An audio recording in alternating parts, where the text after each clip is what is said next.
Hi, friends. Happy morning to each one of you. I am very much happy. I am Suresh Mahapatra, a motivational speaker, executive coach, and a business consultant in one with more than 3 decades of practical and pragmatic experience in the domain of pharmaceutical sales and marketing.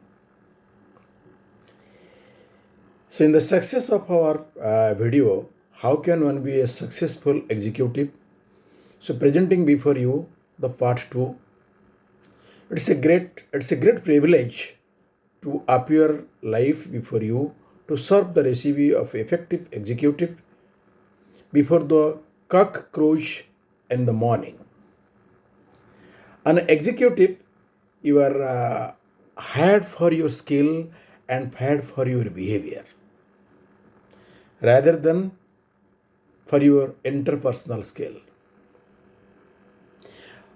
As executive of any hierarchy, you are accountable for your prefixed outcome because you have been had by the organization for some changes you have to bring. So, as all of us, we know that we are assessed by us. You know that we are assessed by us by our efforts, but the world assesses us what result we are giving. That is by our result. That we exert in our work, that way we are assessed. So with an executive, the execution should be 100%. So since there will be no 100% execution, that is why an executive is required. So my dear effective executive friends, do you know a chaotic organization needs a good manager, where a stagnant organization that needs a good leader. So it is very evident that where we place as a manager or as a leader being an effective executive. See, your dream, your attitude, your character, your motivation combining together give you the desired result or success.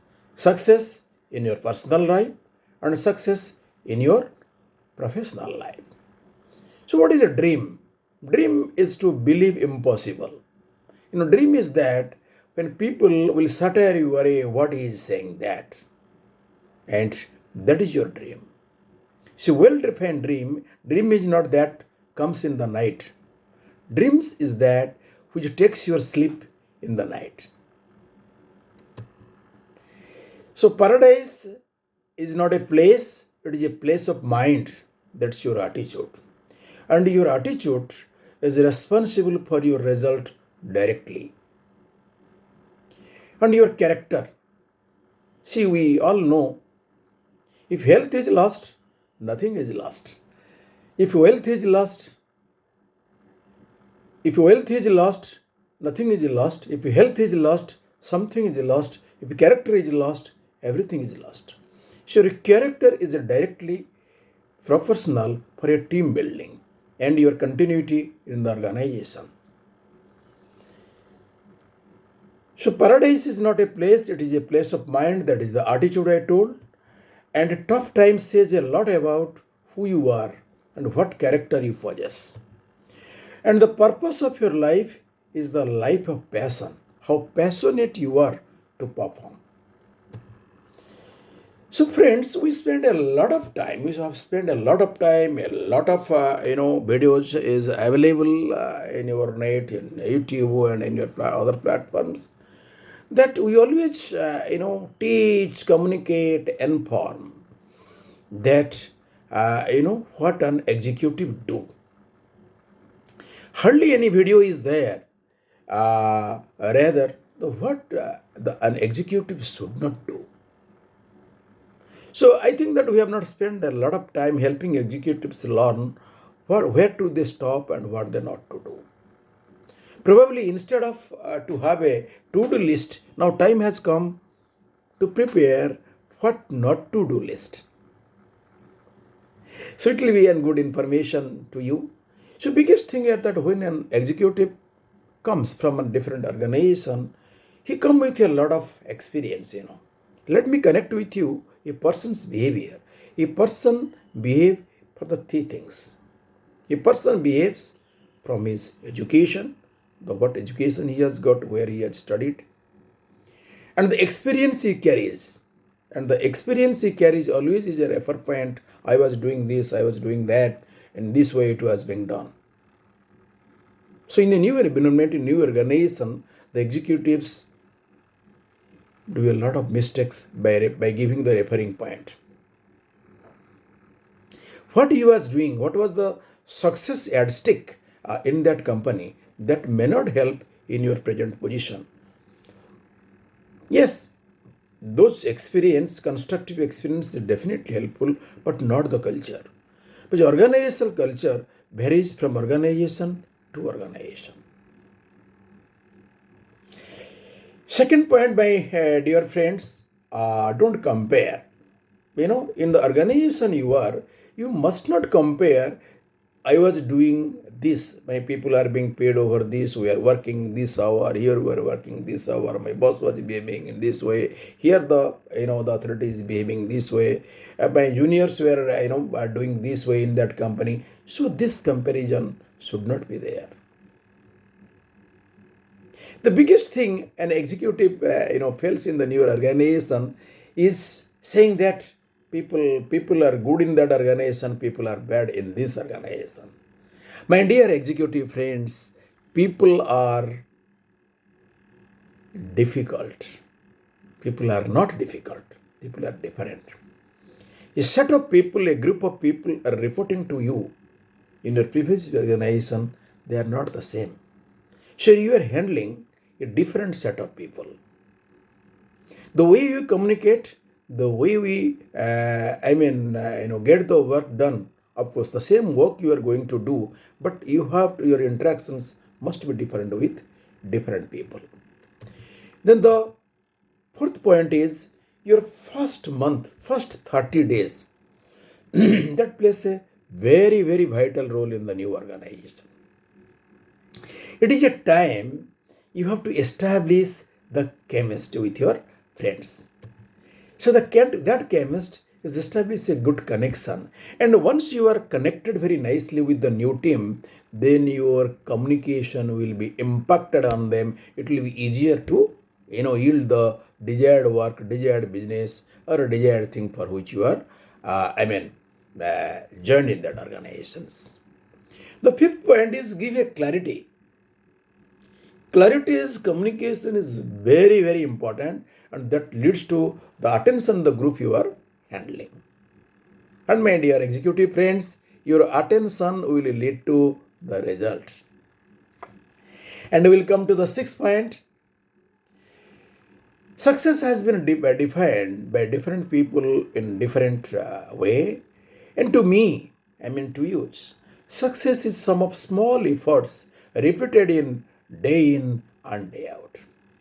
A small thing, maybe 1% corrections, maybe in customer creation, customer handling, customer informing, and being connected with the customers is very important thing. So if you, as a new executive in the organization, if you can reform or bring at least 1% or 2% value addition in these 5 or 6 areas, or 3 identified areas, or your success will be gigantic and you will be well accepted in the organization. On an executive, some people, executives are very good command, in oral communication, so hardly they do, written communication. But an effective executive must be good at in oral communication as well as written communication in confirming your oral communication. So communication is the key to success. And an effective executive should have a critical thinking and the problem solving attitude. And the ninth one is it is always optimistic and hopeful. Yes, it will be done. Yes, we can do this. It's not I.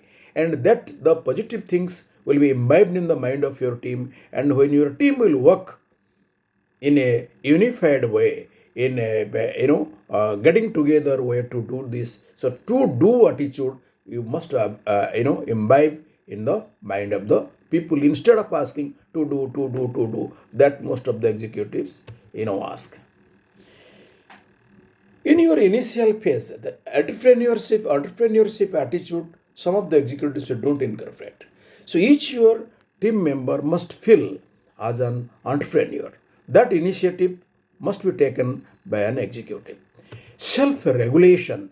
You are over there. Sometimes as a person from a maybe better organization, maybe little bit same pace, the organization are in the same pace or little bit less you have come. How you regulate yourself? By not comparing to the your past experience. So self regulation is very very important. Where to stop, where to listen. As a manager, as a leader, be a good listener. I mean good listener as well as a good learner. So you can learn everywhere, at the from a new representatives and the new environment. Learning opportunities are more. So keep your eyes and ears open for the learning and self-regulating. See, a leader or a manager there is the 12th point is very very successful. You know how? When you collaborate with the people. So collaborating approach in the workplace that gives not only satisfaction but also immediate and consistent result. And we'll come to the 13th point, agility and adaptability. See, yeah, an effective executive is always agile and adaptable to the situation. So thank you very much. So once again, I am Suresh Mahapatra, an executive coach. Hope this video will definitely infuse you good sense, to be a good executive. And part 2, part 3, certainly we are coming. So to get the video, please, subscribe the channel and don't forget to press the bell button so that the next video will reach to you. So thank you very much.